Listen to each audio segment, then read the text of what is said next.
Hello guys, it's Ign Hl04 back with another Splinterlands video. Today I want to talk about three topics that are really beneficial to change for the game. The first one would be the topic where I will cover the new proposal that came out, one of those two, and I think that could be a game-breaking opportunity for a lot of guys, and basically the whole economy. The second one would be the current state of Riftwatcher packs, and the third one would be something that really upsets me and which I will spend the most time talking about it. First up, my name is Ign Hl04. I do Splinterlands content almost every single day. Also, if you want to find me too, I'm also doing live streams. Like recently I did one where we opened some packs and I played against viewers. If you don't know how to find me, you can just go there, open to Twitch. And the last thing I want to promote, then we're gonna head into the video, is if you are looking for a guild, the Forgotten Legion is still recruiting. Just join the Discord link down below. So first and foremost, let's talk about the new proposal that came up. Basically in this proposal you can see that we want to spend a lot of money into an new exchange. We still have 3 days to vote. I will cover this topic on another video, but first let's hop in there. So here we go, already loaded up.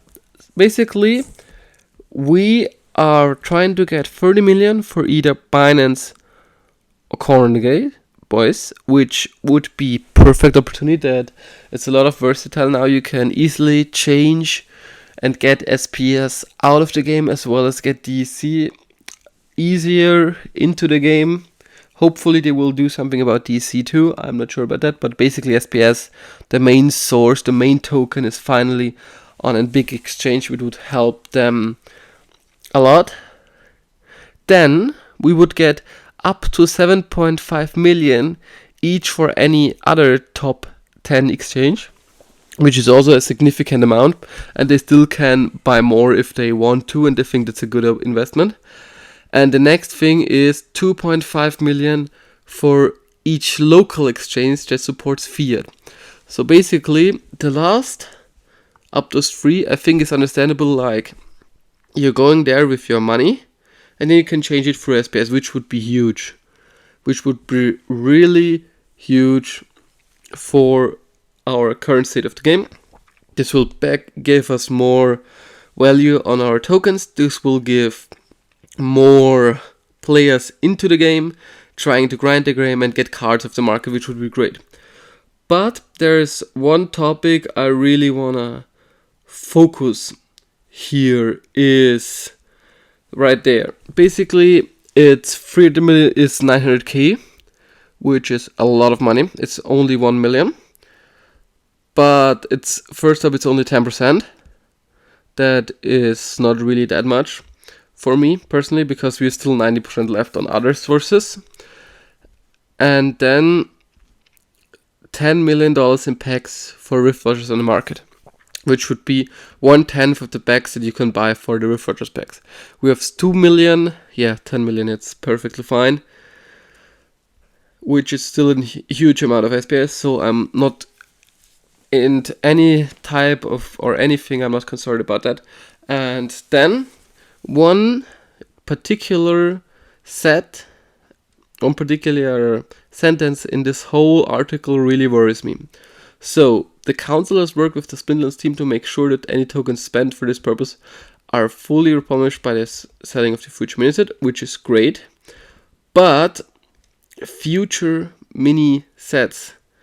So I don't want Splinterlands to be forced to sell any mini set after another. I don't want them to be like, oh, we run out of money, we are pressured to do a mini set. That's not something I like to hear, because sometimes the card market can be overflown, there can be way too many cards in the market, they're not good sponsorships or not good points in the game where to put cards. There can be cards that are completely broken, and after they're minted, you can't change them anymore. That would upset the whole players. You can change the abilities a little bit, but you can't change the whole card. So that's something really worrying for me. Next up, since we are talking about mini sets, I want to talk about Rift Watchers and the current state of Rift Watchers. We are approximately at over we're at 1 million and a little bit, so not really a lot to see there. 1.007, which is completely to nothing after the next AirPod, and that's really one concerning state right now, because if we take a look at the core sets from Chaos Legion, and this is the recent set that sold out, we see at the common cards about 3, maybe even 1.7k, which is less, to 7k cards on the market, which is way enough to even get 10 max gold copies or even more. If we take a look at the rares, it's still 900 to 1000 to multiple thousands basically on anything there. Epics is still more than enough here, with more than hundreds you can buy. Then we go to Legendary, there's still multiple hundreds, maybe 50s to 100s, still a lot of mixed copies to buy. And now, take a look at the Rift Watcher numbers. 400, 900, 300. So let's go to commons, and you see you can't even buy a max Dumak, you can't buy a max Air Mirage, you can't buy an Arachne, you can't buy a lot of cards here that are not maxed out. You can buy a Beast, which is a pretty bad card. You can buy Runecrafter, which needs to get more acknowledgement, but it's another video. But those cards are really short in prints. If you remember back Chaos Legion, like we took a look at it now, even if it's sold out, it's still 1.5 to 7k copies, and that's so less of those. And as higher we go, as worse it gets. Like, rares are pretty okay right now, except the Damphir with 98 and Runeslinger 28. Only 28 Runeslingers. These cards went about for 30 cents and now it's at 80. Runic, still amazing card, only 210 copies. Tinlock, of course, if you open more packs, the prices will fall. But we need to open more of those packs. And if you take a look at the epics, 31 Ilfanes, which currently one copy of those costs $7.55, which is a lot. And then legendaries, it's still the same, 19, 21, 25, 14, 75 Redwood, because it has been in recent airdrop, but the rest of them is really diminished. And really not a lot of cards here. And I actually don't know why a lot of guys are not opening those, because if we take a look at the Hive Engine, I took the last 200 packs there, and so I took this price and put it into the Splinter cards pack value calculator, and I took the number for 200 packs. You can potentially make $50 minus the 5% market fee. Also consider that I did put here free potions. So basically, if you own the potions, they're free. I got them from packs. I already opened 200 packs. I'm still missing. I need to buy 3 more that I'm originally the same as I did before. I haven't lost a single cent. I just need to sell some of my cards and then I'm good. So I didn't lose anything on the cards. I also didn't win big. I only won $5. But hey, here you can 50. I made it with Chaos Legion where you could only win 20 and got easily broke even. Don't forget that. $50, you have a chance of getting a gold for legendaries. 64% of getting a gold for legendaries if you open 200 packs.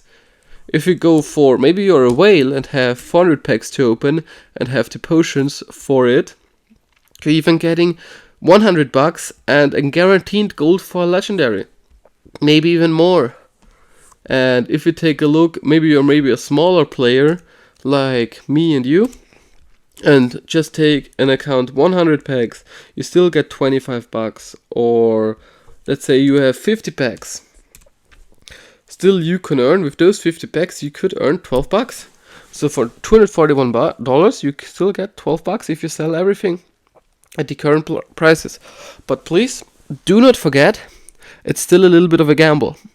You're not guaranteed to make the money back. It's just you have the opportunity to do that. You could do better or you could do worse. Those are only the estimated drops that right now. So still try it. Maybe you want to do it. Maybe you have. I would either say after 100 packs, 100 more packs I would open. Before I wouldn't consider it. But if you have more than 100 packs and more than 500 potions, go for it. Why not? I would do it. If I have the refresher packs, I would definitely do that. And try my luck. Maybe I'm even doing it next month when I have a little bit of money. But hey, and now let's cover the last topic. A topic that's really upsetting to me. And that's Aftersound hitting champion. Please don't interpret something into that I don't mean like that. I'm not disappointed on him being able to hit champion. I'm really happy for him that he achieved something like this. But it shouldn't be. With his deck, you should not be able to hit champion in any case. He only hit it by red, but he should be down in Diamond 2, Diamond 3, not having any duty in champion.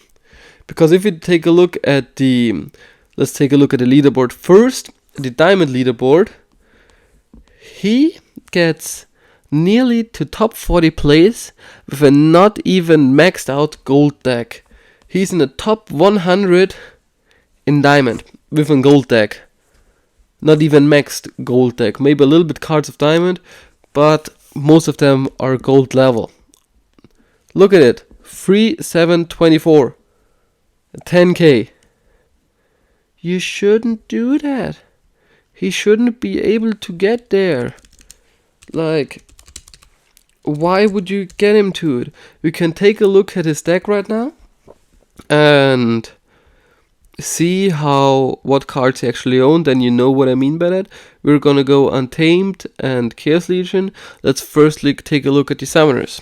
So you have 1 summoner that's pretty good, 2, 3, 4 with the quicks that are playable in champion. So basically 4 summoners, 1 of them is a Lux, and the rest is gold level, silver level.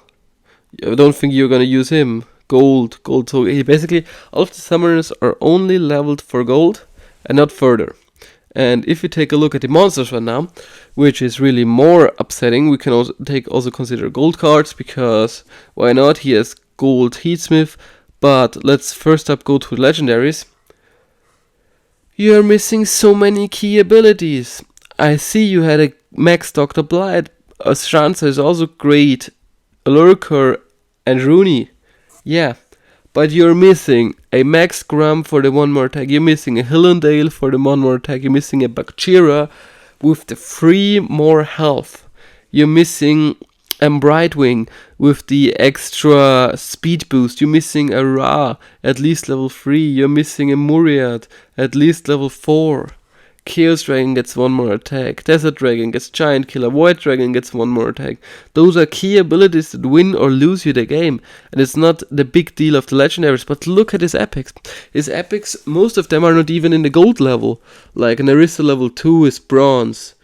This is missing the stun ability and the 5th damage. This is missing, even at gold level it gets Retaliate and Piercing. Those are 2 really helpful abilities. He's missing the acid shooter maxed out. He's missing so many cards that are not even ready to be played in gold. Like, you can't play a level 2, where was it? A level 2 Forgotten One in gold. It needs more levels to be even competitive up there in the top. And then rare. Like, most of those rares need certain abilities or are preferred to have certain abilities. He has some of his rare cards are more leveled than his actual cards that he can buy, which I don't blame him for. I really don't blame him. I only think Splinterlands needs to change something that he's not able to play in Champion, because he hasn't gotten all of the needed cards. And only by looking through those just briefly, I see certain aspects that are really helpful, like Demoralize there would be one example that is really helpful. Dispel on the Psychic and the third attack. Stitch Leech, one more attack to be able to push you with Inspire. He's really missing some abilities, and in my standpoint, he shouldn't be able to play in Champion. We can also take a look at some tamed cards. He hasn't gotten so leveled up on tamed cards or such the overpowered untamed cards that will boost him. The only card that he has that is really overpowered is Lux. And I think this, I don't know if this is the only card that carried him to Champion, but I'm still thinking he's missing a lot of the most important cards, and with a gold deck you shouldn't be able to play at the top of the leaderboard or on top on the highest league you can. It's like when you play Hearthstone and you're missing certain cards, or you play Yu-Gi-Oh! And you're missing an Ash Blossom, you can't play locals. You can't be good at locals. You can't play at the highest league. You can't play a championship with it. And that's what he's doing. He's playing at the esports underline level. And if you take a look at my deck, for example, even I kind of feel that I don't deserve to be in Champion because I'm missing all of the untamed cards. I don't have any untamed cards except those, and those are not Champion level cards. I only got a max Chaos Legion deck, not even fully maxed, but probably commons are maxed out everything. We can take a look at tradable. Those are all maxed out except the Rift Watcher ones, like a Chunker or the Slime. I'm not using those. If we take a look at the rares, still all of those maxed out except Obsidian. I don't use him. I have Infernheart. I will get this guy leveled up. Or Archer is also not maxed out, but the rest is. Epics is the same thing. I'm only missing a few cards. I have a maxed deck, yes. I can't compete in a leaderboard. I'm able to go. I will not be able to get up here anything to the 4.5, 5.6k, but I'm still in Champion. But like Aftersound, he missing so many cards. He doesn't have maxed out cards, which is pretty intimidating for me. Not gonna lie, I don't like it. I don't like that he's also there earning the best that he can. It's not for his personal sake, but I feel undervalued. Then we should get a new league or add in an between league where you really need maxed level cards. Because without maxed level cards, I shouldn't be playing in Champion. It's something that doesn't get into my head. He hasn't even got. He's 2 leagues above his league cap. He's his gold cards and he's 2 leagues above, which is too much. I'm really okay if he's playing Diamond 2 or Diamond 3. I don't have anything about it. But Diamond 1 and Champion should really be for good players and players with really strong cards. That's what I'm saying. And I hope you don't get wrong. I'm happy for Aftersun that he achieved it. And it's not his problem that he's up here, but I think this shouldn't happen in a competitive game like that. And especially when you also could earn money with it. And that's basically it. I hope you guys enjoyed. If you do, please feel free to like and subscribe, and also comment down below what you think about this. And I would be pretty interested to see what's your opinion on that.